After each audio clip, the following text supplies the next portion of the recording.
A dialogue plays an important role in most books. How characters interact with each other helps draw the readers in.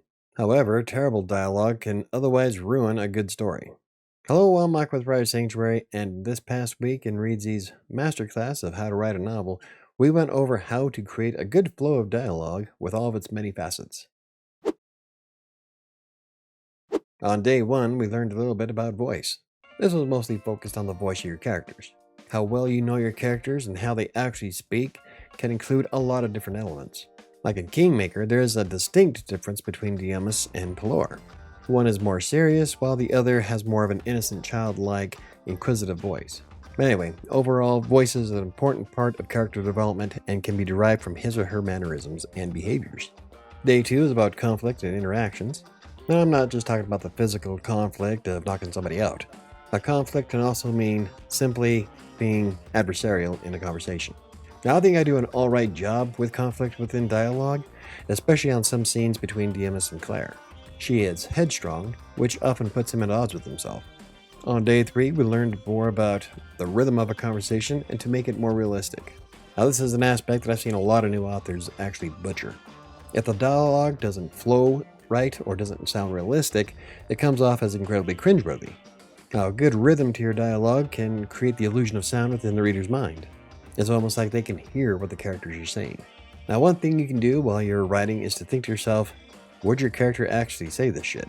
Now, when it comes to dialogue, I often think quite cinematically. I often read lines out loud in more of a screenplay format to ensure that it sounds natural.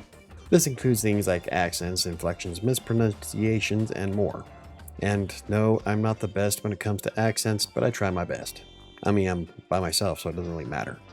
Day 4 was about real speech, but a bit more beyond the rhythm of a conversation. Now, some of the elements you need to know focus on are being clever, witty, and passionate. Those types of lines will easily win over readers, especially if it draws out the reader's emotions. Another issue that some people may have is trying to explain everything within dialogue. Unfortunately, this can make things more difficult to read while creating the disconnect I talked about earlier. Also, writing dialogue does not involve proper grammar.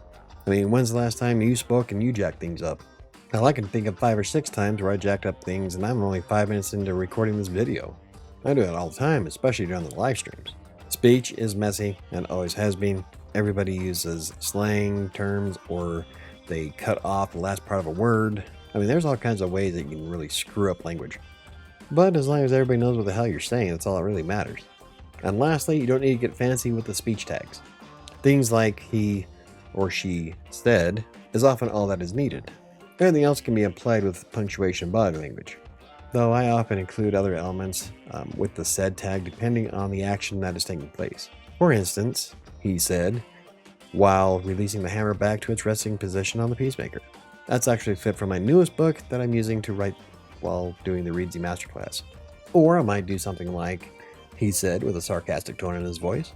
The bottom line is that you don't need to go too hog wild with all the different types of speech tags that are out there. Simply using said can get the point across quite well.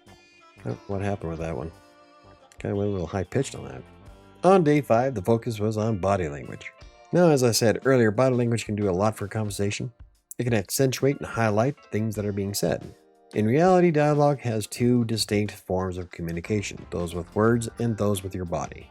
And Tom Bromley's comparison was that of a silent movie. Without using words, they were able to denote what was going on just by simply moving around the screen. Now that was pure body language. Visualize the conversation and keep mindful of dramatic opportunities. One thing he brought up, though, was to avoid using things like throwing a look. I am guilty of doing that. In fact, when I went back after he brought up that point, I realized I did it like 4 times within a single chapter. Bottom line is that you're not throwing things around. So instead of saying throw a look, I'm going to have to describe it just a little bit better, give more emphasis to the story. I mean, in reality, you're not throwing a bad look at somebody or tossing a look. And it does make quite a bit of sense if you think about it. Now, the author interviews on Saturday were quite enjoyable. It was all about world building and how each one created the landscape of their book. For instance, as I've pointed out in previous videos, some people love visiting certain places, while others utilize the hell out of Google Street View. These things can help flesh out a story by understanding the world in which you're putting together. In my case, I've had to travel back in time to Atlantic City in 1874. So it's not like I can Google Street View that, and I sure as hell can't visit it. So it's been a lot of research on the time period while trying my best to capture the sights, sounds, and smells of the East Coast in, well, 150 years ago. I'm telling you, this newest book has probably had the most research I've ever done for any story. But it's been a lot of fun. I'm probably on a watch list somewhere, but, it is what it is. Overall, this week was full of goodies, and I feel that I do a decent job while writing dialogue. Like always, though, there are definitely things I can expand on and polish up. I'm really excited for the editing phase of this new book so I can go back and really flesh out the story. I think I'm one of the few authors who actually enjoys editing. It gives me a chance to read the book again. I love reading my own books, and I love being able to add more to it and to flesh it out and make it more enjoyable for others to read. Of course, editing is what I do for a living, so I don't know, maybe that has something to do with it, but I enjoy it. But I guess we'll have to see. There's a lot that needs to be done. Next week is about texture of your story. This includes things like action, thought, and exposition. It's all about giving your story a little bit more oomph. And I'm really looking forward to learning more about what I can do to polish up this book and make it something amazing. Anywho, if you enjoyed the video, hit the like button. For more videos about self-publishing, blogging, freelance writing, or anything else I cover, hit the subscribe button. Don't forget to hit the notification bell. I think that's going to do it for me today. I'm going to get back to write my book.